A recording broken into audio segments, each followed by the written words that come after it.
सृष्टि की उत्पत्ति ठीक वैसे हुई जैसे विज्ञान ने बताया है, लेकिन विज्ञान ने अभी 100 साल पहले बताया है और सनातन ने करोड़ों वर्ष पहले लिख दिया।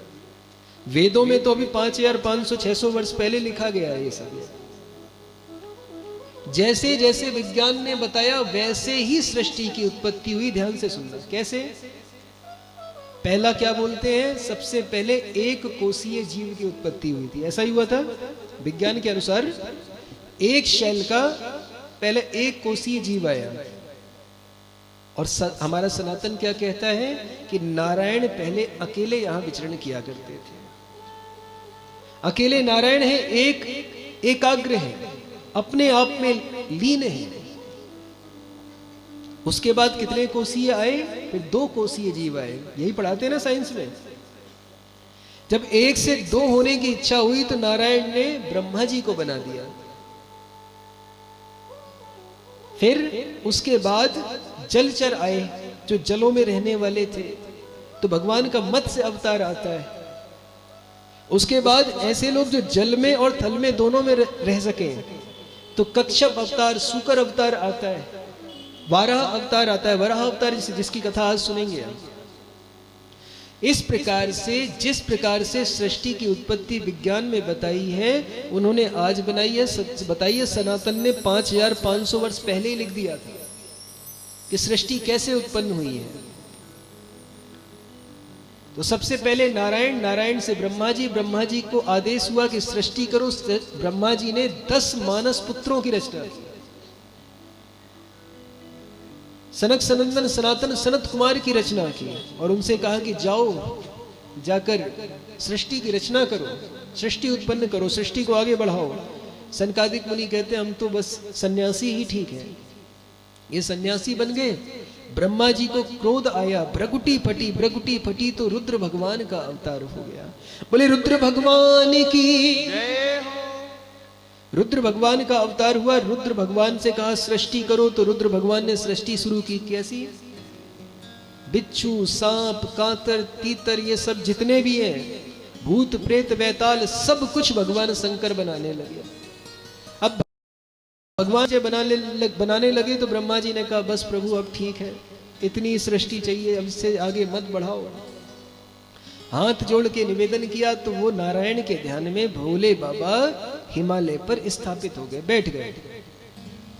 इसके बाद दाएं भाग से मनु और बाएं भाग से शत्रुपा का अवतरण हुआ है। एक स्त्री और एक पुरुष, दोनों की उत्पत्ति हुई। दोनों को आदेश दिया कि जाओ जाकर के सृष्टि करो। तो ये मनु और शत्रुपा से ही हमारी आपकी सबकी उत्पत्ति हुई है। अब अगर इस धरा पर रहने वाला कोई व्यक्ति ये कहे कि मैं मनु का वंशज नहीं हूं, मैं सनातनी नहीं हूं, तो भैया देखो मानव उसी को कहते जो मनु से उत्पन्न हुआ है, मनु से मानव बना है। तो यदि वो मनु से उत्पन्न नहीं हुआ है तो मानव भी नहीं है। अब मानव के अलावा फिर बाकी कौन कौन है आप खुद जानते हैं। फिर तो बंदर, गधे, सुअर, घोड़े, बैल, खच्चर यही बचे। तो यदि कोई कहता है मैं मानव हूं तो मानव मनु से ही उत्पन्न हुआ है। कुछ तो अभी 1600 साल पहले आए हैं, कुछ अभी 2000 साल 2500 साल पहले आए हैं, लेकिन हमारा सनातन करोड़ों वर्ष पहले से चल रहा है। सनातन का अर्थ ही होता है जिसका ना आदि है ना अंत है। सनातन जिसका अंत हो ही नहीं सकता। सनातन शब्द ही वो है जो कभी जिसका उद्भव हुआ ही नहीं है, रहा ही नहीं। ऐसा नहीं कि इसका जन्म हुआ है। जब से सृष्टि बनी तब से सनातन है और जब तक सृष्टि रहेगी तब तक सनातन रहेगा, ये निश्चित है। और धर्म सिर्फ एक है, पंथ अनेक हो सकते हैं। धर्म सिर्फ एक है, धर्म तो बस सनातन ही है। पंथ अलग अलग है, जीवन जीने की कलाएं अलग हो गई हैं। लेकिन अगर हम धर्म की बात करें तो धर्म सिर्फ एक ही है, वो है सनातन। प्रेम से बोलो। मनु शत्रुपा ने सृष्टि करनी चाहिए, लेकिन पृथ्वी को तो जल में लीन कर दिया गया था, पृथ्वी को जलमग्न कर दिया। अच्छा, विज्ञान एक बात और कहता है जब पृथ्वी की रचना हो रही थी तो उस समय पहले तो अग्नि धधक रही थी इसमें, फिर इसमें जल, पूरी सृष्टि में जल था ना? विज्ञान में पढ़ा है। किस किसने पढ़ी है साइंस? हाथ ऊपर करो। साइंस किस किसने पढ़ी है? आपने पढ़ी है ना? यही बताते हैं ना कि पृथ्वी पहले जलमग्न थी। तो हमारे शास्त्रों में लिखा है कि जलमग्न थी पृथ्वी।